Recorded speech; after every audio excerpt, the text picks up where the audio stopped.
Several U.S. airlines have cancelled flights into Haiti after at least 2 passenger planes were hit by gunfire. A Spirit Airlines plane was forced to divert while a bullet hole was found in a JetBlue aircraft after it returned from the capital. Now, there's fresh violence in Port-au-Prince after the interim prime minister was abruptly replaced.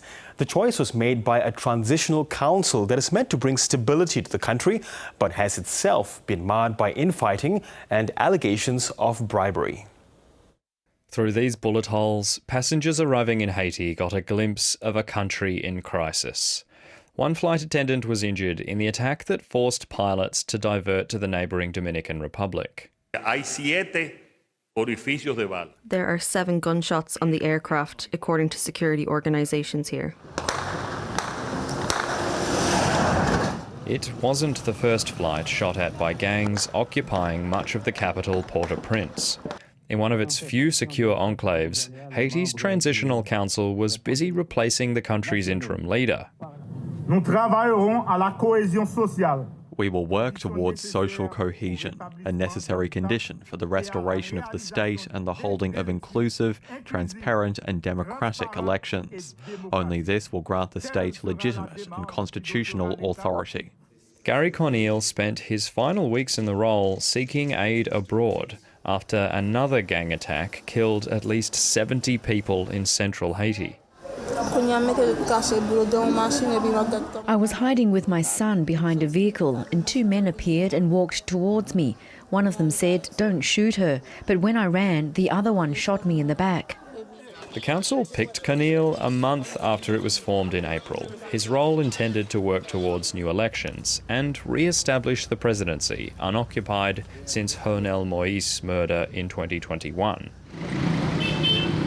The UN estimates more than 3,000 Haitians have been killed and 500,000 displaced this year alone.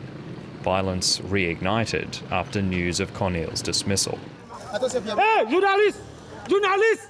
What few pockets of security do exist rely on limited UN funding and hundreds of Kenyan police deployed mid-year. The Transitional Council has been vague in explaining Corneille's dismissal. We have opted for changes in government based on the experience of the last few months. There have been difficulties and obstacles. We have taken important steps with Prime Minister Corneille, and I salute his courage and determination. His replacement now leads a country in a state of collapse. The former businessman has pledged ambitious plans of recovery, but in his own capital, militias stand ready to shoot them down. Angus McIntosh, ABC News. Nicolas Lemay-Hebert is a senior lecturer in international relations at ANU and author of The Law and Practice of Peacekeeping. He joins me now. Really good to have you with us, Nicolas. Now, the targeting of commercial carriers in Haiti, we've seen it before. What sort of message are gang leaders trying to send to security forces and to the government? Well, they're trying to send a very strong message. They've been doing this for, as you said, for quite a while, but they're trying to send a message basically saying we are part of the political equation. You have to consider us. Do not forget about us. And also, it's a strong message to the international community, basically saying it's not business as usual in Haiti. If you want a new government, if you want stability in Haiti, you have to include us. Now, we don't know exactly which group fired upon that aircraft, but of course there are 2 groups of gangs fighting. I mean, there's G9, there is GPEP, which I understand that they are now sort of, sort of joint forces at the moment for control and fighting for control of Port-au-Prince. And of course, you've got the Haiti security forces, and then also an international police force led by Kenya. Can you explain to us the dynamics of where things are at this moment of time? So yeah, we thought that the Kenyan security force would be able to tilt the balance in favor of the Haitian government and the police force, who has been really struggling with the crime situation in Haiti since 2021, really, since the assassination of the president Jovenel Moïse. And this has not been the case. It's underfunded. It's only a quarter of the troops that were promised have actually been deployed on the ground. And so what we see is basically the criminal gangs, yes, as you said, maybe sometimes making alliance between themselves, but what they really want is actually a seat around the table and being able to dictate who's going to be the next prime minister and potentially president. Of course, the Transitional Council, they are sort of on officially dictating things right now. And there is, of course, a new prime minister that has been put in place. What can you tell us about the new prime minister? The new prime minister, so I didn't know much about him, to be honest, before the appointment today. So he ran an unsuccessful bid for the Haitian Senate in 2015 and was the president of the Haitian Chamber of Commerce under President Martelly, so a couple of years ago now. So he's someone that comes from the wide kind of business community in Haiti.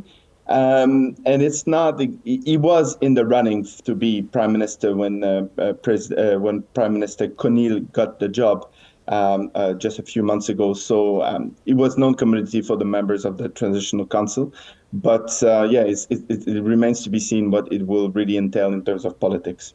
Is there confidence in Haiti that the transitional government will do its job in terms of what it's done to remove the prime minister, appoint a new one? Is there confidence at all, not just from within Haiti, but the international community, that it can make some sort of change to at least stop the violence?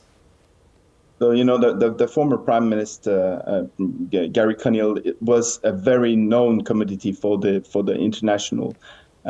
So he was a former UN staffer. He worked as Prime Minister under President Martelly. So he was known. He was pretty much an international, the man of the internationals. Now, is there any support in Haiti for this transitional council? Less and less so, to be honest. They've been mired by little politics, everyone trying to kind of think about their own little personal interest. 3 members of this transitional council have been indicted by the anti-corruption body agency for corruption charges, very serious ones actually. So yes, we'll say that the Haitians really are not exactly trusting this new body. Yeah, so if there is this breakdown in the transitional government and then you've got these 2 rival gangs joining forces, causing a ruckus and even shooting at planes, Nicolas, is Haiti effectively a failed state at this moment? It depends on how we are understanding failed states, right? It's definitely a state that is facing very, very strong instability and difficulty. Then now, when we label a state failed, normally that does mean that we are legitimizing an intervention, an international intervention to kind of rebuild the country, and that's what we have seen in a number of cases, obviously, around the world. What Haiti needs at this moment is really new politics, new ways of thinking. President Biden really missed the boat and missed a golden opportunity to do things differently after the assassination of Jovenel Moïse, but decided to go with Ariel Henry, and this all kind of wager, I guess, backfired massively now, and people inside the organization, inside the Biden administration, actually decided to speak publicly about this. So. I'm not quite sure that we need another massive intervention that's going to be just basically reconstituting the same old problems and issues. We really need something new here. Yeah, and so you don't even think that a full-fledged UN peacekeeping mission could help at all? Well, it could help, but it has to be a step towards something else, right? It cannot just be this. It cannot just be bringing back stability. But if we have politics as usual, if we have elections coming up in 2 years' time, that's still going to be rigged, it's still going to be controlled by specific groups inside Haiti, but also by internationals dictating who's going to be the winner of this election.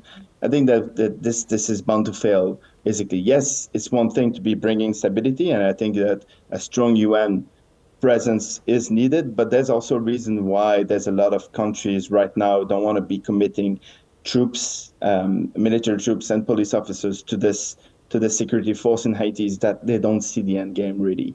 they don't see the plan.